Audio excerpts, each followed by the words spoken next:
Good evening. This is my 5th visit to the region and 7th visit to Israel since October 7th. I'm back first and foremost to consult directly with our partners on the joint efforts to bring all of the remaining hostages home. I've met with families of the hostages multiple times during prior visits, as well as in Washington, and I expect to see them again tomorrow. The sheer agony, not knowing the fate of your loved one, it's almost unimaginable. And I know that that pain is almost unbearable. So we have been intensely focused from day one on getting the hostages, all the hostages, back with their families where they belong. And we will keep that focus until we get them back. We had an opportunity today to discuss with the Israeli government the response that Hamás sent last night to the proposal that the United States, Qatar, and Egypt had put together to bring the remaining hostages home and extend the humanitarian pause. What I can tell you about these discussions is that while there are some clear non-starters in Hamas's response, we do think it creates space for agreement to be reached. And we will work at that relentlessly until we get there. We had extensive discussions with the Prime Minister and national security leaders on the status of the military campaign to defeat Hamás and on the progress toward achieving the fundamental objective of ensuring that October 7th never happens again. At the same time, we're continuing to work closely with Israel and Lebanon on diplomatic efforts to de-escalate tensions on Israel's northern border so that families can return to their homes, both in northern Israel and in southern Lebanon, and live in peace and security.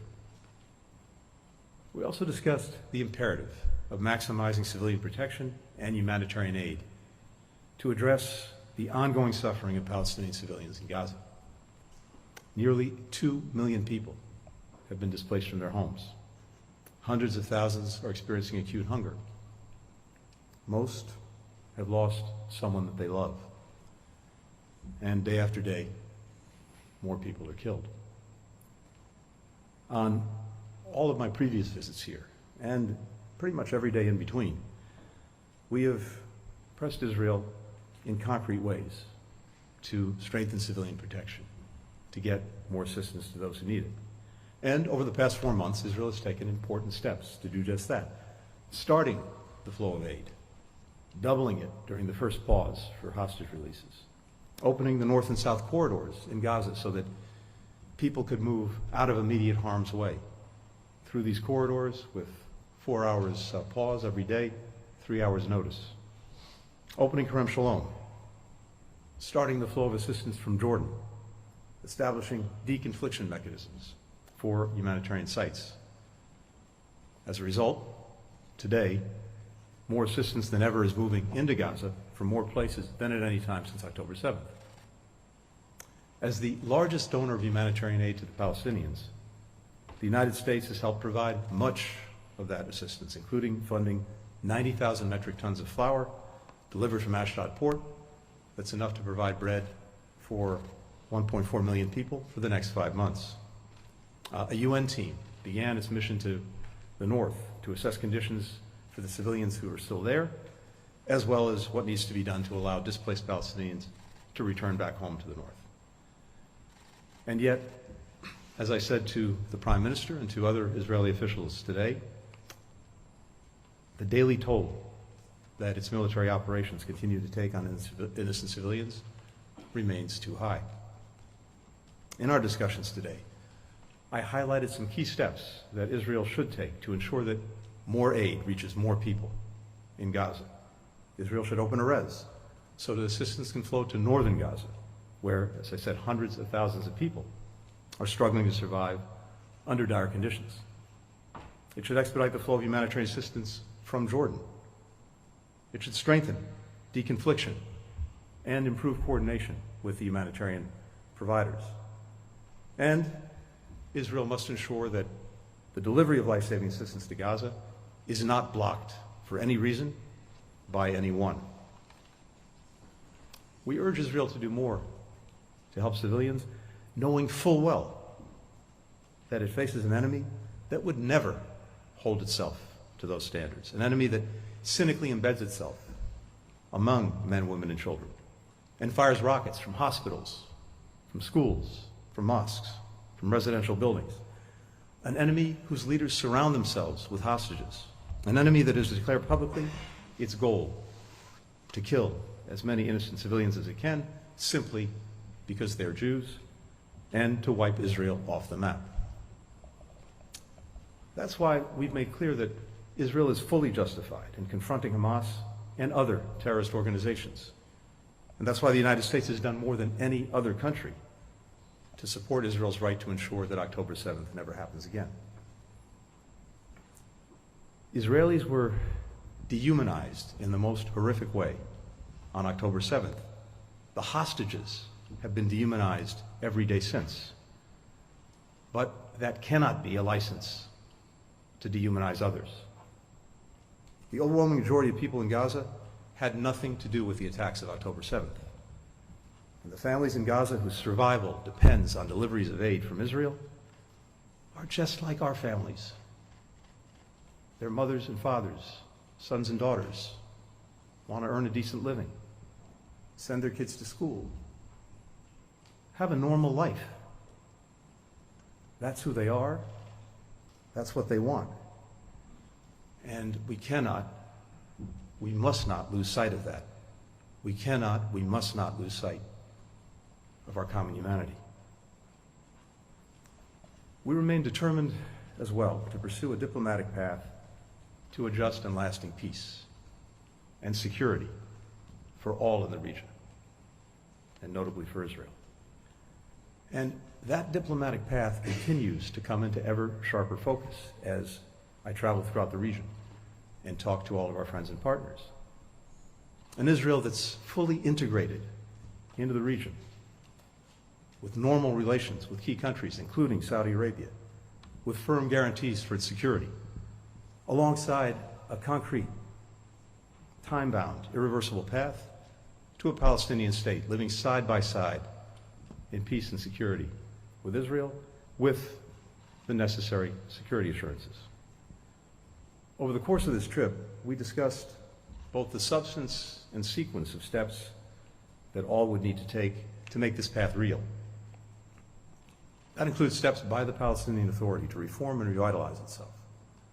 And I reaffirmed the imperative of those steps in my meeting today with President Abbas.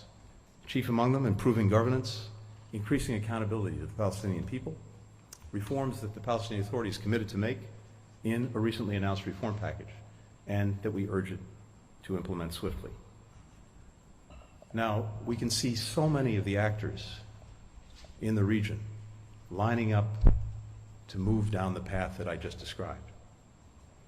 But some are not. Some are trying to sabotage that path. Iran and its proxies continue to escalate and expand the cycle of violence that we all want to break. We'll continue to defend our people. We'll continue to defend our interests in the face of such attacks, not to fuel escalation, but to prevent it. Finally, in my discussions today with the Prime Minister and senior officials, I also raised our profound concerns about actions and rhetoric, including from government officials, that inflame tensions, that undercut international support, and place greater strains on Israel's security. The people of Israel have sacrificed enormously to forge this nation and to defend it. They'll ultimately decide the right path to take, and whether they're ready to make difficult choices necessary to realize the vision of the long, elusive prospect of true peace and true security. As a true friend of Israel, as the country that has always been first to its side, whether that was May 14th, 1948, or October 7th, 2023, we will always offer our best advice on the choices before this country. especially the ones that matter the most. Thank you. Happy to take some questions. The first question goes to Zolan Connell-Youngs with the New York Times. Thank you, Mr. Secretary, for the question. Just have a couple for you here. I know that you said there's still room for agreement in terms of the negotiations over the release of hostages, but the Prime Minister, after you spoke with him, pretty bluntly dismissed Hamas's response, describing it even as ludicrous. I just want to clarify, is this response or these negotiations DOA at this point? And what specifically did the Prime Minister object to in that response? Also, the Prime Minister, shortly after you met with him, made clear that Israeli troops will be moving deeper into Rafah. Will the United States simply stand by as this action is pursued, even with 1 million Palestinians, more than 1 million Palestinians being held are in Rafah, seemingly with nowhere to go? And if I may, Congress is now moving ahead with a bill that would pair aid for Ukraine with aid for Israel. Would the administration endorse any potential package that once again prohibits UNRWA funding? Thank you. That's impressive. Now, I'm taking it that that includes the questions of all of your colleagues as well. Is that right? I don't think so. Couldn't do that. All right. Starting with the first part. Look, as I said, we've looked very carefully at what came back from Hamas, and there are clearly non-starters in what it's put forward. But we also see space in what came back to pursue negotiations to see if we can get to an agreement, and that's what we intend to do. And I'm not going to speak for Israel or anyone else involved, but again, we believe the space is there, and we believe that we should pursue it. With regard to Rafah, look, as I said before, Israel has the responsibility, has the obligation to do everything possible to ensure that civilians are protected and that they get the assistance they need in the course of this conflict. Any military campaign, military operation that Israel undertakes needs to put civilians first and foremost in mind. And I suggested, again, some ways to do that. And that's especially true in the case of Rafah, where there are somewhere between 1.2 and 1.4 million people, many of them displaced from other parts of Gaza. So we want to make sure, again, that in anything that's done, in any military operations, the situation for civilians is first and foremost in mind, and that the necessary steps are taken to make sure that they're protected and they have the assistance they need. Sorry, Mr. Secretary, you said that you suggested some ways to do that. Well, I just went through a number of things that we urge Israel to do now on the building on what it's already done in terms of both humanitarian assistance and civilian protection. And as I said, in the case of Rafah itself, that's extremely important because it has such a dense population, including many people who've been displaced from other parts of Gaza. And on UNRWA, look, we were deeply concerned by the allegations that were made about the participation or involvement of some of its employees in October 7th. And it's imperative that, as the UN has said it's doing, that there be a thorough investigation, that there be clear accountability, and that there be clear measures put in place to make sure that this can't happen again, that personnel working for it were not in any way involved in terrorism or the events of October 7th. We know that the work that UNRWA performs, the functions that it performs, have to be preserved because so many lives are depending on it. And so going forward, we're going to look to the actions that are taken. And as I said, it's imperative that the functions be preserved. It sounds like the administration then would potentially support an aid package that still prohibited funding for UNRWA. I'm not going to get ahead of our views on hypothetical pieces of legislation. Although there was Thank you. already an aid package that the administration endorsed that prohibited that funding. I'll leave that to the next time. Thanks. Thank you, Mr. Secretary. For the next question, Gil Tamery with Channel 13. Mr. Secretary, thank you for the opportunity. Gil Tamari, Channel 13. It seems to be that the entire Biden doctrine vis-a-vis Israel, a future Palestinian state, and normalization with Saudi Arabia is collapsing.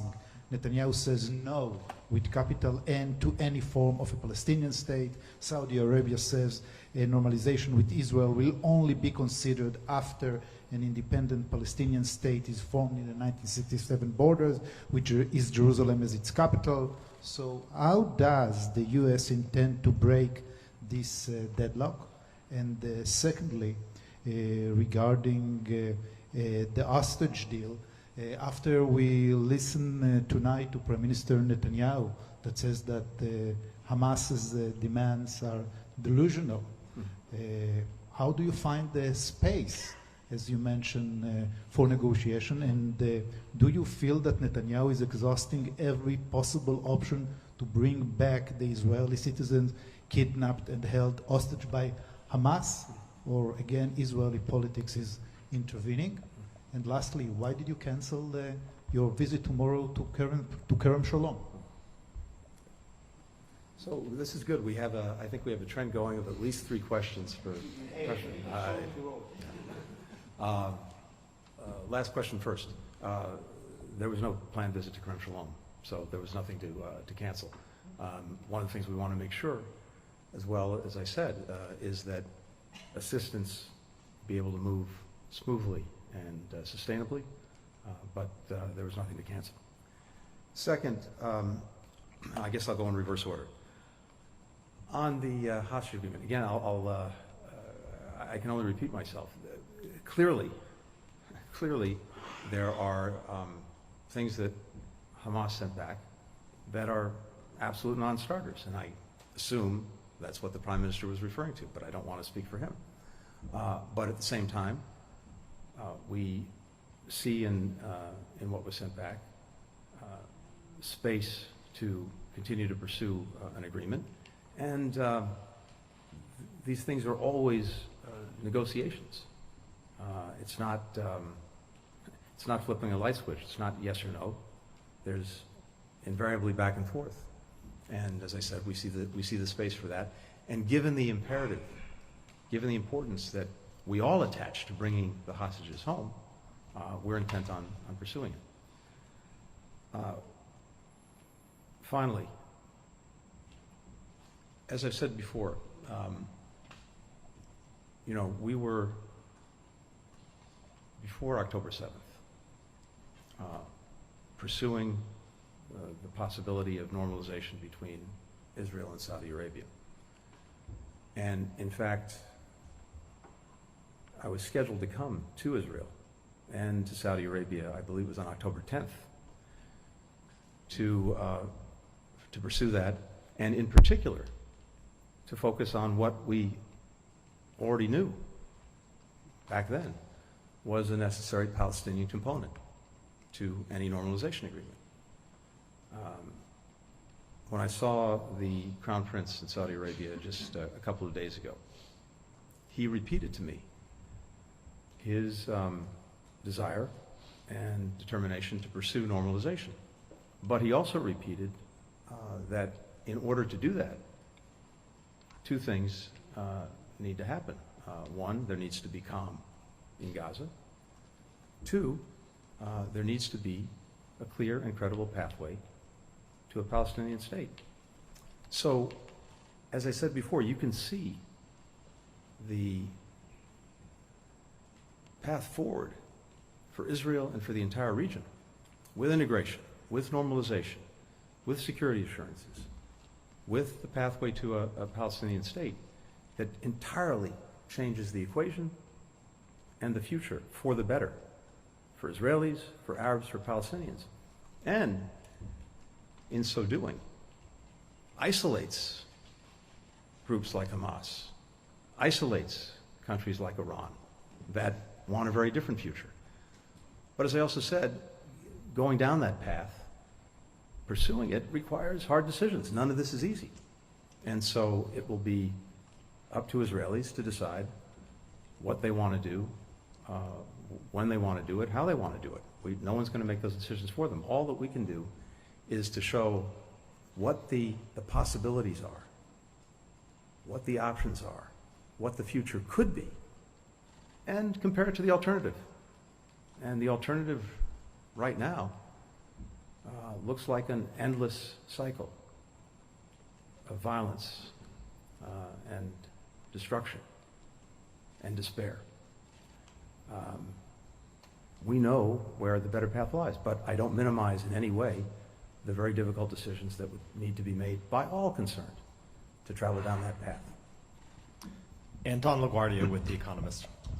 Thank you very much, Secretary. Can you, you've used some very specific words in describing this vision for a better path. What do you actually mean by clear, credible, irreversible, time-bound path to a Palestinian state? And in Qatar, and again today, you spoke about security, Israel receiving security guarantees and assurances from its neighbors. What does that actually mean? What's on the table for Israel if it goes down this path? And would that include additional U.S. assurances to Israel on top of the arrangements that currently exist? Thank you. Look, I'm not going to get ahead of things or get into specifics. I think those words speak for themselves. How they're defined, how they're made real, that's the subject of diplomacy. It's very much the subject of the conversations that I've been having in the region, as well as here, as we flesh that out and give real substance to it. But I don't want to get ahead of it. What I can only add in response to the rest of your question is, it's clear to me from talking to many of the countries in the region that they're prepared to do things with and for Israel that they were never prepared to do in the past, including steps that would further address any security concerns it might have. And similarly, the United States is prepared to do that too. But the details of that, the substance of that, these are all things that we continue to talk about in these conversations, in our diplomacy, and we'll bring it into ever sharper focus. Because at some point, yes, it will be very important to put forward exactly those details and see if, for all parties concerned, there is a credible pathway to walk down. And again, I believe that there is, but there remains a lot of work to be done in the weeks and months ahead. The final question goes to Mohammed Jamjoon with Al Jazeera English. Mr. Secretary, thank you. I have two issues I want to ask you about. The first is regarding the fact that you've spoken about the importance of creating a pathway for a Palestinian state. There have been reports that you've asked the State Department to review options on potentially recognizing a Palestinian state. So I want to ask you if that's the case, and if so, is that a type of pressure point that you feel is needed to get Israel to agree to a ceasefire and one that could ultimately lead to a two-state solution? That's the first issue. Second issue I want to ask you about is the fact that Israel has maintained that Hamas needs to be eliminated, that it cannot have any role in governing Gaza after the war has ended.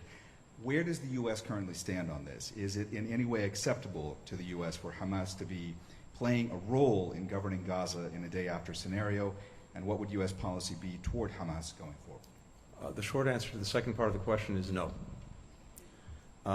As to the first part of the question, look, as I just said, there are a number, as we're defining the path forward, including the pathway to a Palestinian state, there are a number of policy options that people may propose as part of that process. But our focus today is on all of the diplomacy needed to bring it about, including, again, getting ideas, getting proposals from all concerned, and putting those together in a credible and clear plan. So that's where we are, and as I said, we'll continue to have these conversations, to engage in that diplomacy, to really sharpen the focus on all of the different elements that would be necessary, that would be involved, and that each of the parties believes is important. Thank you. Thank you. Thanks, everyone, and apologies for keeping folks late. Hope you get a chance to have some dinner. Thanks. Secretary, what are the non-starter